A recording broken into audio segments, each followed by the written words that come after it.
बसा लेते हाँ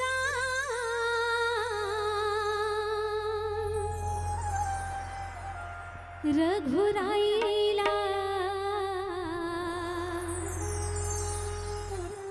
हृदय ते बसाले रे दो माटी के काया नहीं आवे कुछ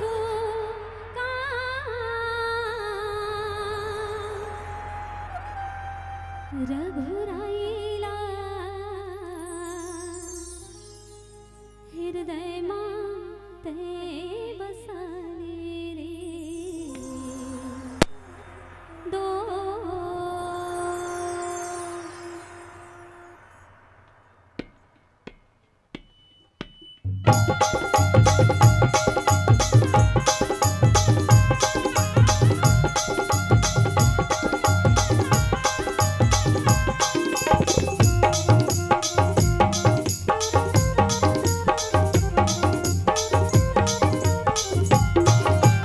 रामेला खोजे दैवान वन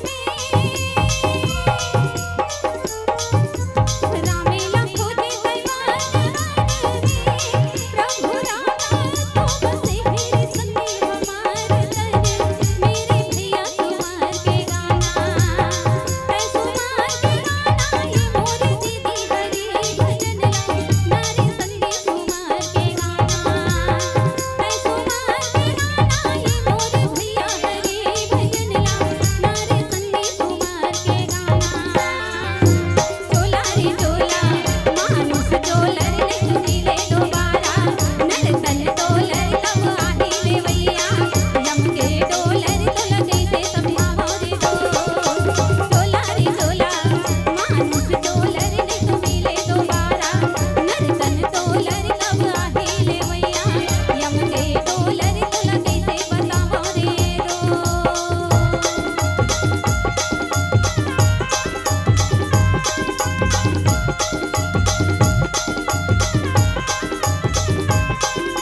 बोली राजा रामचंद्र की जय।